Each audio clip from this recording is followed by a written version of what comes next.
नमस्कार माऊली. चला ज्ञानेश्वरीच्या सहवासात. ज्ञानेश्वरी अध्याय 9 मधील ओवी 172 ते 178च्या सहवासात आपण जाऊया.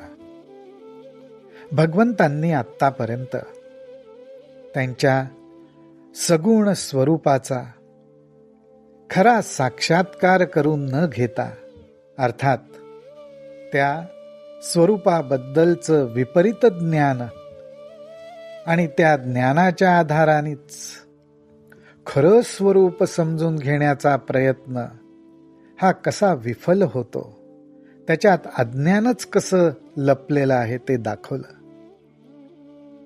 ह्याच्यातून भगवंतांना एकच सांगायचं आहे की माझ्या सगुण स्वरूपाकडे सुद्धा परब्रह्म म्हणूनच बघितलं पाहिजे, साक्षात ब्रह्मस्वरूपच म्हणून बघितलं पाहिजे.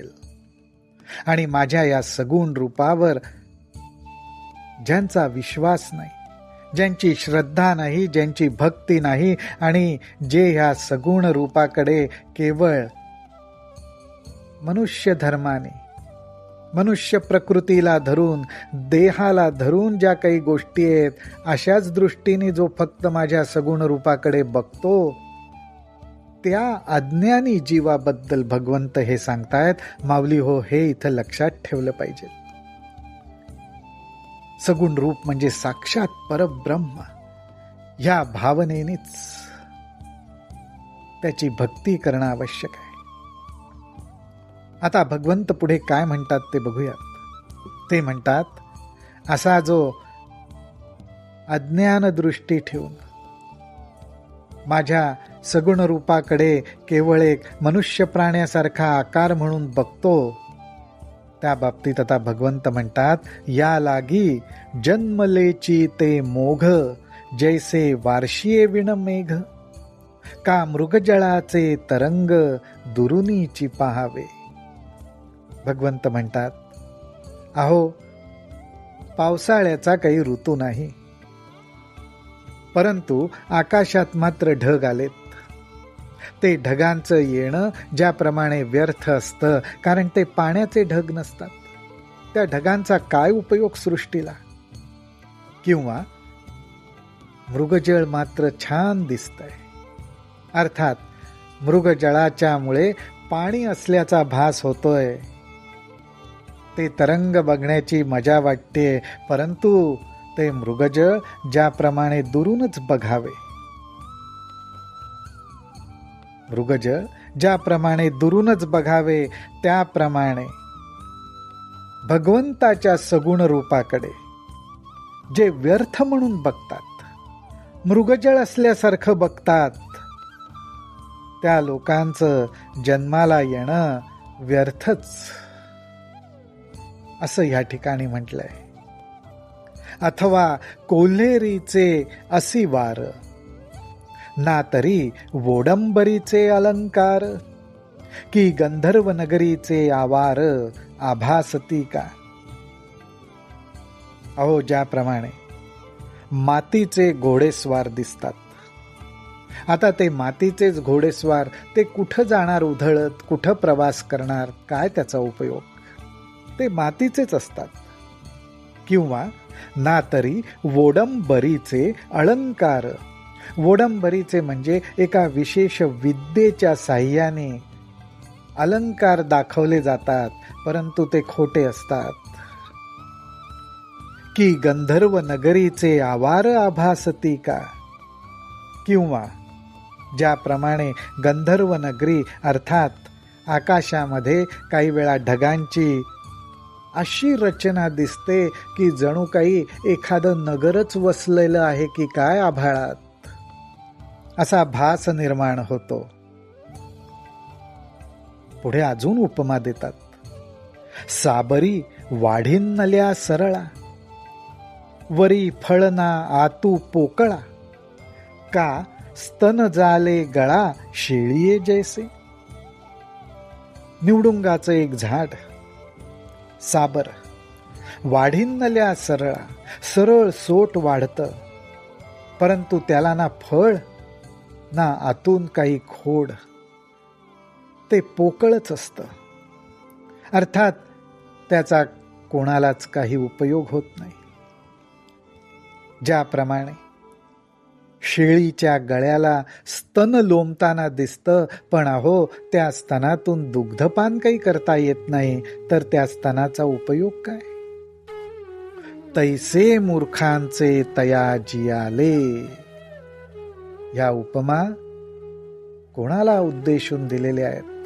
तर ज्यांची अशी सगुण स्वरूपाबद्दल दृष्टी आहे त्यांच्याबद्दल. तैसे मूर्खांचे तया जियाले आणि धिक कर्म तयांचे निपजले, जैसे सावरी फळ आले घेपे ना दिजे. आज भगवंताच्या सगुण रूपाबद्दल ज्यांची अशी भूमिका आहे, ती भूमिका म्हणजेच त्या लोकांना इथे मूर्ख म्हटलेलं आहे. त्यांचे जीवन व्यर्थ म्हटलेलं आहे आणि जीवनात त्यांच्याकडनं जी काही कर्म घडतात, भगवंताच्या सगुण रूपावर अशा पद्धतीने अनेक आरोप करत जे आपलं जीवन घालवतात, जीवनात कर्म करतात, त्यांचं ते जीवन आणि कर्म व्यर्थ होय.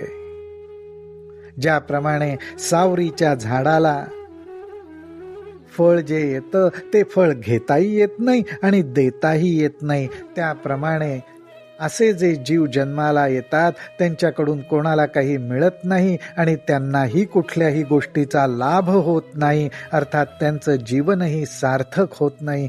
हेच भगवंतांना इथे सांगायचं आहे. मग जे काही ते पढिन्नले, ते मरकटे नारळ तोडिले, का आंधळ्या हाती पडिले मोती जैसे. अहो असं ज्यांचं जीवन आहे, असं ज्यांचं जीवन आहे, त्यांनी खूप अभ्यास केला, खूप अभ्यास करून उत्कृष्ट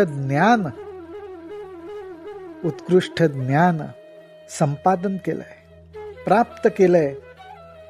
परंतु एवढा अभ्यास करून कितीही ज्ञान प्राप्त केलं, पण एकीकडे भगवंताच्या सगुण रूपाची कुचेष्टा केली, तर ते ज्ञान म्हणजे कसं, तर ज्याप्रमाणे माकडाने नारळ तोडावा. अहो माकडाने नारळ तोडून काय उपयोग? तो नुकसान करेल. किंवा एखाद्या दृष्टीहीन अर्थात आंधळ्याच्या हाती जर मोती पडला तर ते सुद्धा जसं निरर्थक आहे. त्याप्रमाणे कितीही अभ्यास करून ज्ञान प्राप्त केलं, परंतु भगवंताच्या सगुण स्वरूपाविषयी भक्ती आणि त्याचं यथार्थ ज्ञान नाही झालं तर जीवन व्यर्थ आहे. किंबहुना तयांची शास्त्रे जैशी कुमारी हाती दिधली शस्त्रे, का अशौच्या मंत्रे बीजे कथिली. एवढ्यावर सांगून भगवंत थांबत नाहीत. ते म्हणतात, अहो एवढंच नाही, पण अशा व्यक्तींकडून जी काही शास्त्र प्रगट होतील, किंबहुना तयांची शास्त्रे, जी काही शास्त्र अर्थात बुद्धीचा आविष्कार ते प्रगट करतील, पण तो कसा, तर जैसी कुमारी हाती दिधली शस्त्रे. एखादी कोवळे कुमार आणि कुमारी म्हणजे मुलगा किंवा मुलगी आहे आणि त्याच्या हातात जर शस्त्र दिली तर त्या कोवळ्या हातांना ती शस्त्र पेलणार आहेत का? त्या शस्त्राचा उपयोग करता येणार आहे का? तेवढं ज्ञान आहे का? किंवा अशौच्या मंत्रे बीजे कथिली, किंवा जो अशौच आहे, अपवित्र आहे, अशुद्ध आहे अंतःकरणाने, मनाने निर्मळ नाहीये, पण त्याला जर बीज मंत्र दिला तर त्याचा काही उपयोग आहे का? तैसे ज्ञान जात तया आणि जे काही आचरले गा धनंजया, ते आघवेंची गेले वाया जे चित्तहीन. तर ते सर्व वाया गेलं असं भगवंत म्हणतायत. कोणाच्या बाबतीत म्हणतायत? तर ज्यांच्या अंतःकरणामध्ये सगुण परमेश्वराविषयी प्रेम नाहीये, सगुण परमेश्वराकडे सुद्धा जे परब्रह्म रूपाने बघत नाहीत, त्यांच्या ठिकाणी वेगवेगळ्या प्रकारचं ज्ञान जातं, म्हणजे ज्ञानाचा अफाट भंडारा असला आणि त्या ज्ञानाला धरून त्यांचं जरी धर्माचं आचरण असलं तरी ते सर्व व्यर्थ होय, असं भगवंत स्पष्टपणे सांगतायत. रामकृष्ण हरी, रामकृष्ण हरी, रामकृष्ण हरी.